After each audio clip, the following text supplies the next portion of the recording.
Oh God, it's so exciting. Happy Hail Bob Day. It is a happy Hail Bob Day. Hello, the Curse of Dam. It's the best finishing score we've seen at 5-star level. That was our elo coming into the competition.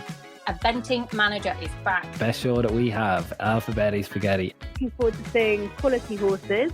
Still a great day for Ireland. Thank you very much for coming on the show. I mean, you're a bit of an eventing geek just like us. And it's time to get on with the show. Listeners, welcome back. This is the fourth whole box Red Mill special with me, Spike the Vet. And I'm, again, delighted to bring back Nia O'Malley from Red Mills. How are you? All good? All good, thank you. Excellent news. That's all good. Listeners, I really hope you've liked our 3 episodes up till now.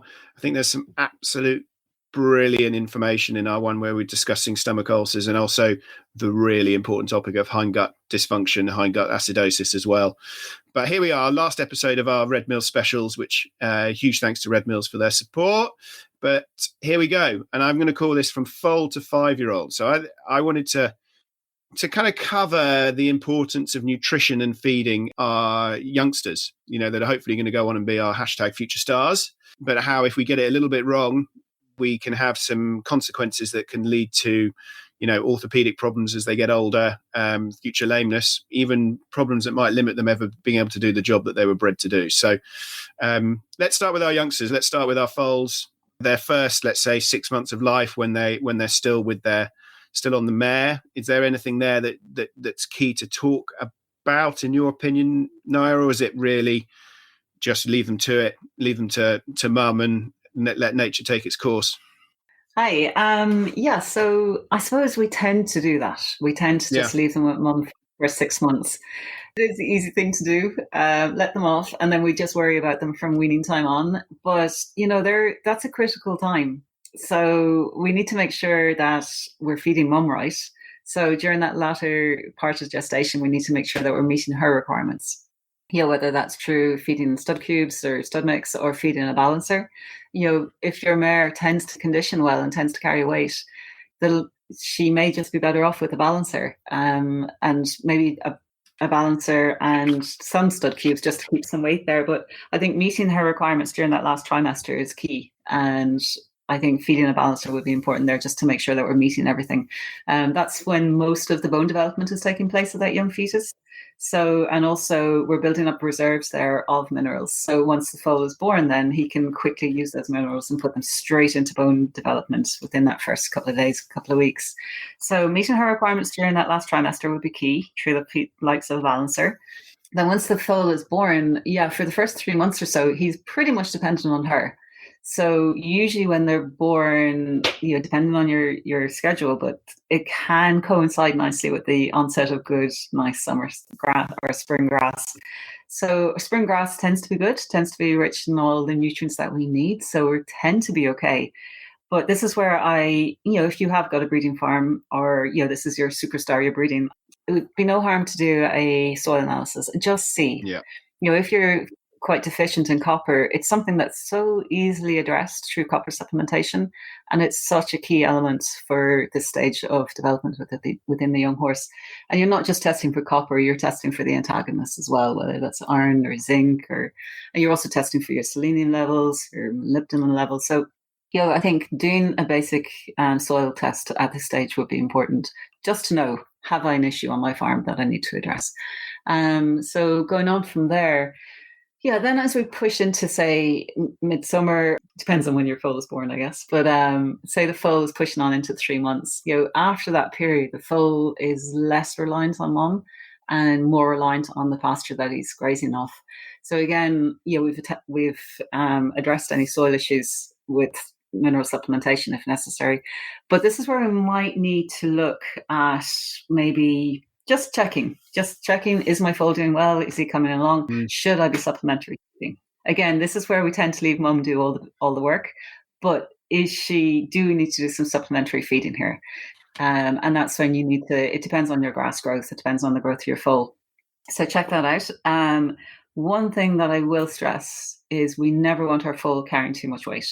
And there's a big difference in nice, steady growth where the foal should always be a little bit light, not underweight, but just a little bit, on the light side. We don't want our foal carrying too much weight.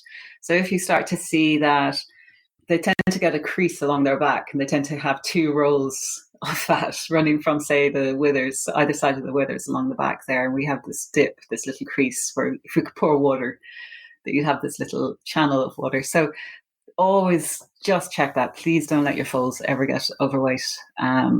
But what happens there is that you have these growth plates in the pathways and the lower cannon bone, and these growth plates, they're young. They're still producing bone, and that's where the growth of the bone is taking place. Those little growth plates, so they're quite they're more like cartilage, so they're soft.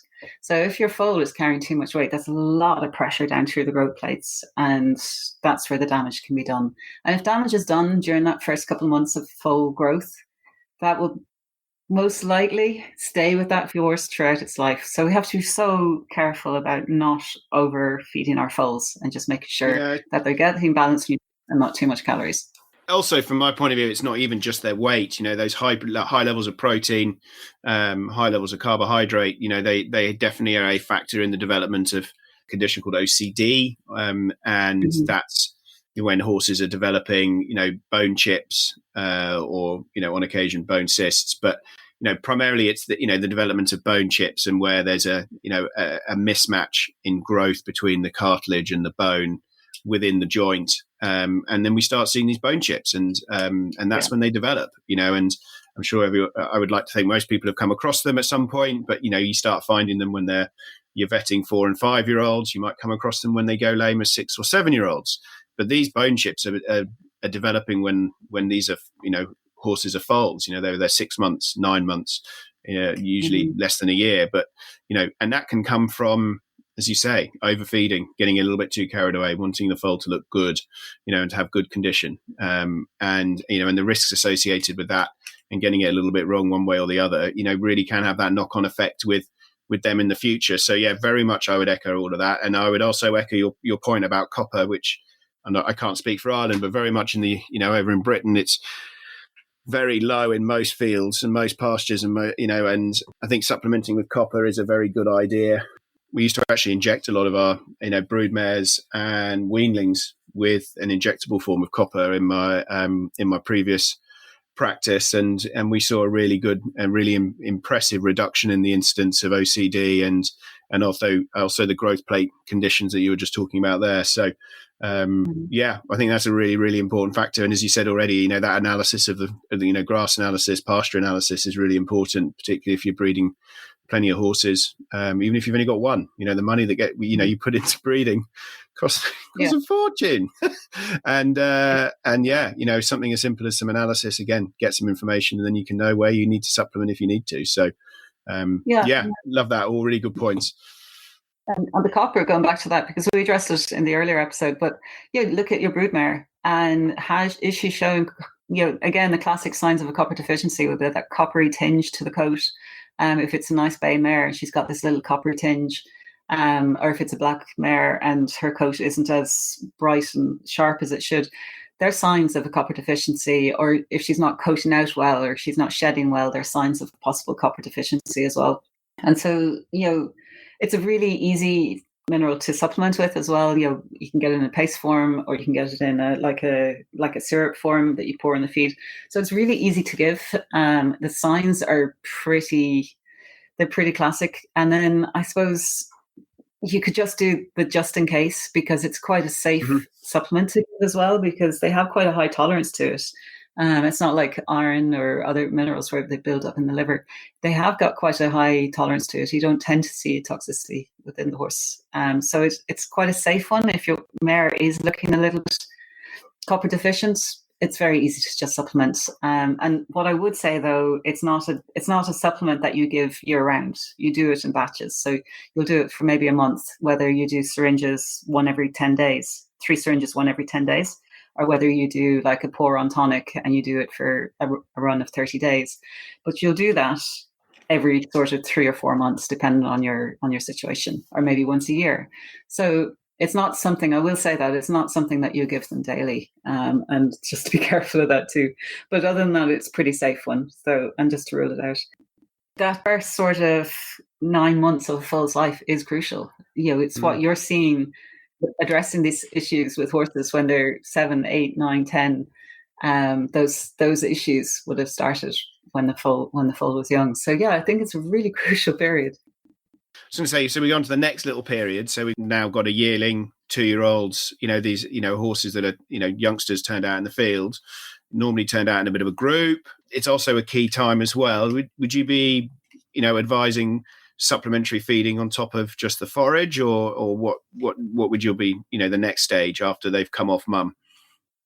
Just before they come off mum, though, I'll just point out there, you had mentioned about, it's not just about the amount of feed we give them, but it's also about, in terms of how we're pushing growth. So it's not just about weight gain, but it's also how much we're pushing growth and they're growing too fast. And I think signs of that, where that might be happening, because foals naturally go through growth phases. So you look at your foal and you're like, oh, he's doing well. And next thing you know, he's shot up. And they go through these sort of growth phases. And it could be just a change in climate where we suddenly get a flush of good grass, or it could be that you've moved them to a new pasture and they suddenly have lots of really nice grass for a couple of weeks. Or they're just going through a natural growth phase. But I think signs for the owner to look out for would be when you start to see your foal stretching out, where they've 1 foot forward, 1 foot back, and they're sort of like reaching down to get grass. Those are little signs where, and it's kind of, putting it simply, it's where almost like the bones are growing faster than the tendons and ligaments. So you're sort of getting that sort of knuckling over, or the foal is looking a little bit tiptoe. They're sort of knuckling forward at the knee. And I think to watch out for those, because if you are feeding the mare, say she's getting her scoop or 2 of stud cubes every day, and then you start to see this in the foal, that would be a time when you pull back on her feed. And if the foal is getting feed, obviously pull back with him as well. But there are signs where the foal is just growing a little bit too fast and you're getting that knuckling over effect. And that's when you can lead into an OCD. So just touching on that. But other times where you could see that is at weaning time, or at sales prep, things like that, where we're sort of pushing them. We're like, oh, weaning, we better start feeding our foal. He's off the mare, and then we might just get a growth spurt there as well, or the opposite, where they pull back. And I think it's that growth phase, that growth rate is really important when you're feeding your foals, to always make sure it's consistent and steady, that you're not getting these peaks or troughs where they're getting rapid bone growth, or they're starting to, things are slowing down a little bit. So I think just for those first 9 months, that would be really important. I think protein is important, but I can't emphasize the importance of the quality of the protein. So if you are feeding a stud feed or a foal feed or a foal yearling feed, ensure it's from a good company and that the foal is getting the amino acids that it actually needs, and not getting these non-essential amino acids that are basically filling up the feed. But what you'll find as the foal gets older, so as they push into a yearling and a 2-year-old, 3-year-old, their protein requirements aren't going to be as high because they've done a lot of their growth, but they'll still need some protein in their diet because they're still growing. But again, condition would be important, that they're never overweight, that they're still, we don't want them underweight, but that they're never overweight. I think that would be important for the first 3 years of life. Yeah, very good. Yeah, I totally agree on all of those and all of your points. That, that echoes a few of our, a couple of our other episodes, being aware of the quality of protein that you're feeding rather than just the amount of it. And I think that's a really good thing for people to, to take on and be aware of. So let's go on a couple of years then. So we've now got our young horses. They're in, they're coming into work. They're being broken in, our 3, 4 and 5-year-olds. Is it similar on the same lines? That, we're not necessarily needing to feed them, for intensive work as such, but is it the same thing? Quality of protein is really important, so that they're still in a position where their skeleton's maturing, and they're putting on muscle and strength. Is that a carry on of what we've been talking about already? Yeah, and I suppose I always prefer to feed a balancer to young stock, from that sort of, from foal right through, because you're getting the right proteins in there. You're a stud specific balancer like our Grow Care, you're getting the right amino acids in there in the right proportion. So I think that would be more important. And then you could feed a stud cube along with it. But if you think about it, our event horses, okay, different if they're more blood or more sporty or more thoroughbreds, but say in the bloodstock industry, those young horses have to compete at a very young age. Their growth is being pushed from a very young age, whereas the event horse, we're not asking a whole lot of that horse until he's a lot older. So their growth is so much slower. So we don't need to push them. We don't need to feed them as much. We don't need to feed them as strong. So if you think about it, if you're giving your young horse stud cubes, we're not pushing him. We're not pushing his growth. So we're not feeding them a huge amount. So he might not necessarily be getting all of the amino acids and the vitamins and minerals that he's getting. And that's why I like to stick with a balancer right the whole way through, and then sort of feed a stud cube along with it, just in terms of calories, meeting calorie requirements. But at least if you're feeding a balancer at the recommended feeding rates, you know that young horse at each stage of development is getting the vitamins, the minerals, and the amino acids that he needs for his stage of development. So I think that would be key. And then I suppose as they push in older, so as we start to bring them into work, I think because we've brought them on so slowly with the event horse, unlike the thoroughbred where we're sort of pushing them, we have to think of bone development at that age, because we bring them in, they're coming in off the field and we're starting to do some work with them. So again, if they've been on a balancer all along, the chances are we're fine. We've met all the requirements the whole way through in terms of what they need for bone development, whether that's the calcium, phosphorus, and all of the other little minerals like our copper.